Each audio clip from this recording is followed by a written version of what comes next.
2, 3, 4. Rev up your engines!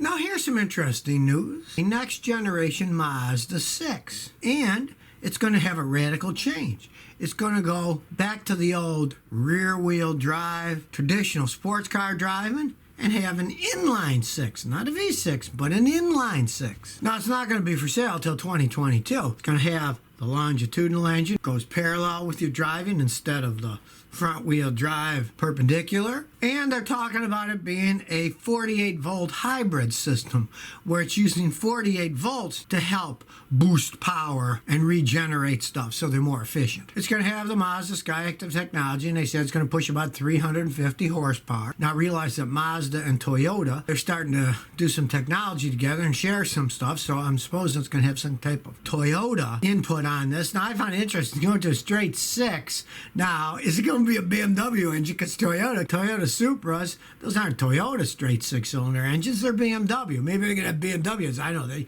don't give the exact stuff because it's not going to be till 2022. But the main thing is they're going to a straight 6-cylinder engine with classic rear-wheel drive for those who want a classic driving car, going away from the commonality of front-wheel drive. They don't handle quite as well, and they're not going for the insane all-wheel drive because they're going for the sporty thing of having rear-wheel drive only. Be interested to see when they get them out. Here we go. Chrysler, Fiat is at it again. They're recalling more than 500,000 19 and 20 Ram 1500s because of windshield wiper problems. Now, come on, people. We got some pretty basic technology here, windshield wipers. They can't even make those things right anymore. What happens is the fasteners that are supposed to hold the wipers on can come loose and they can just fly right off. You can imagine you're in a rainstorm, all of a sudden your windshield wipers fly right up. I mean, come on now. They're just making these cars as cheap as they possibly can.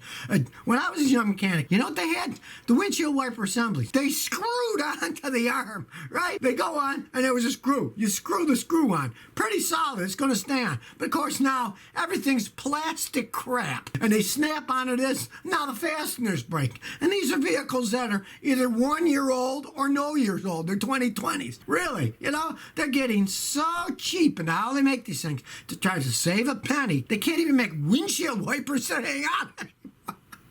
If it wasn't the fact that people could get injured, you're going down the road in a rainstorm and your windshield wiper flies off, it's just hilarious that they can make things this poorly. And as usual, they're not going to contact the owners till later this month, you know. They know about it, but they're not going to tell you till later. Well, I guess I'm just rolling the dice on that one. Now, this recall affects over 500,000 of these trucks in the United States and Canada, but strangely enough, it only affects 3,600 ones in Mexico. I wonder what that reason is. Well, whatever. I guess you're safer with a Ram truck down in Mexico. Mark 2018 says, Scotty, I'd like your opinion on a friend's recent car purchase. He bought an 05 Toyota Prius in June of 2018.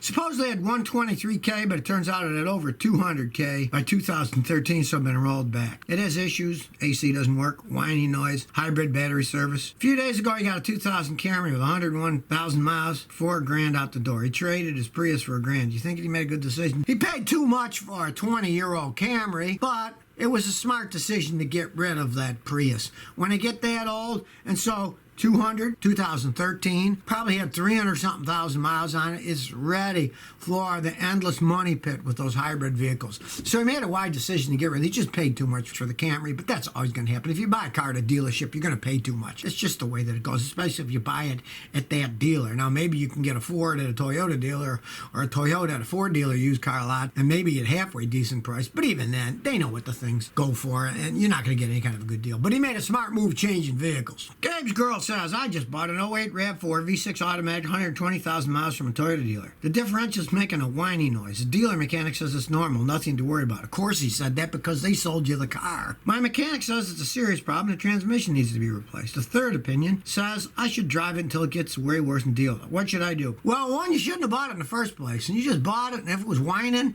you shouldn't have bought it. You should have taken it to a mechanic like me to check it out. Don't believe any of the nonsense that they tell you at a dealership that this is a pre-checked approved car. You know, a bunch of nonsense. And then if something's wrong, they just say it's normal. No, it's not normal. They shouldn't whine. But the only way you can fix it is by rebuilding the stupid thing, which costs a fortune. I would agree with the third mechanic there. Drive it, see how long it lasts. You never know. I've seen customers with them, they whine. 2-3 years later, they're still whining, but they go down the road because any fix of that thing is going to be super expensive. Either replacing the transmission, rebuilding the transmission, putting in a factory rebuilt transmission. They're all really expensive. And you never know. Baby, it might last for quite some time. But this is another reason I tell people, you're going to buy a used car, pay a mechanic like me to check it out before you buy it. Don't trust any place that's selling it that says, well, our mechanics looked at it. Bunch of nonsense. You have to get an independent mechanic to check out any used car, or you can be in hot water. Because let's say you need a new differential and transmission. Hey, it's going to cost you thousands and thousands to do it. Maybe even more what you paid for the vehicle. Moman says, Scotty, what do you think about the Dodge Challenger?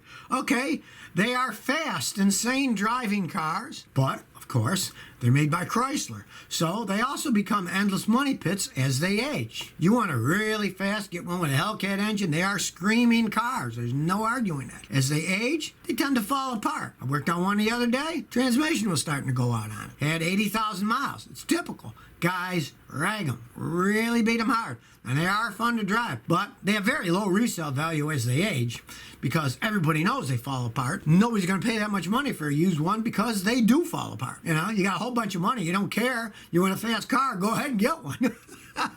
Don't expect it to last forever, though. David Delgado says, got an 03 Mitsubishi Lancer Oz Rally, 255,000 miles. Every 4 to 6 weeks, I have to add a third to half a gallon of coolant that disappears. It's doing it for a year. It only overheats if I don't add the coolant.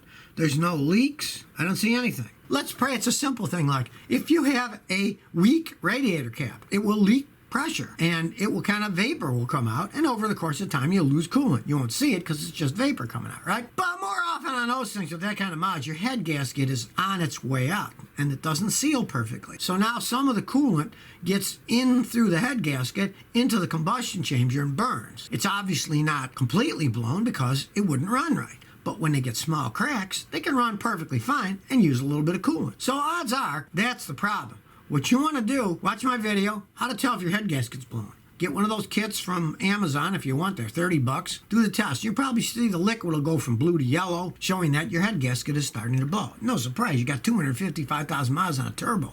I'm amazed it's still running. Joey8484 says, Scotty, what products do you recommend to protect the interior dashboard? I have a 2015 Lexus RX I want to keep a long time, and I want the plastics not to crack and break. Thanks. The best one that I've found so far is by a company called Lithium, just like the element, lithium. It makes the best products I've ever found for cleaning and polishing and to keep things from cracking. Now, it's not cheap. These little bottles are like anywhere from 20 to 29 bucks, but it is the best. Now, somebody out there's got a better one, hey, send me a case, I'll try it out. I'm always looking for better products, but it's the best one that I've found so far.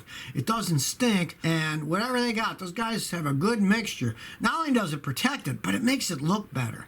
I did my wife's Matrix, and plastic was all faded because it's 13 years old in the hot Texas sun. When I was done, she said, what'd you do? It's all shiny now. I said, yeah, you know, I used this lithium stuff this company sent me in a couple of years ago, and it's still shining. I haven't even polished it over again, so I'm sold on their stuff. It's called lithium. They're not paying me anything to say it. I just tried the stuff out, and I gotta say, it is expensive. It's not cheap, but it really works quite well. Jay Marsden says, Scotty, I got a 2015 Xterra Pro 4-wheel drive automatic tranny, 39,000 miles.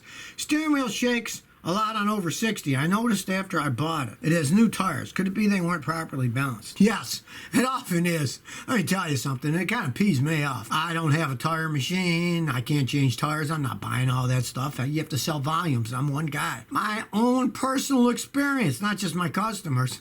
I bought brand new tires at these chain places, right? You drive around, the steering wheel shaking at 60. So I take it to a friend of mine who does have a tire machine and balancing. He puts it on, and it shows it needs 1.75 ounces of weight on each tires to make them go evenly, to be correctly balanced. They were so poorly balanced. Now, it wasn't like they didn't balance them, and there were no weights, and they'd forgotten to. They put weights on, but the lazy guys that were doing, they were young kids, they just didn't pay any attention, and the thing wasn't properly balanced. I mean, I bought 2 brand new tires. They weren't cheap. It's like 180 bucks for the pair of them, right? And they didn't even balance them right. I see that all the time at those cheap chains where they got discount prices, and they also have discount workers. So don't be surprised if you ever buy tires and you get your car back and it shakes at high speeds and it didn't before. They didn't balance them right. Gotta watch that. Let me tell you, it's getting to be ridiculous that they can't even balance tires anymore. When I was a young mechanic, we bounced them on a bubble balancer, which took a good 5-10 minutes because it was a very active process where you'd balance them, get the bubble, flip them over, check the other side. Now they just throw them on a computer machine, push a button, and then, okay, that's it. If you work the machines correctly, yes. But the guys working them, they don't care. And that's what happens. Get them balanced first.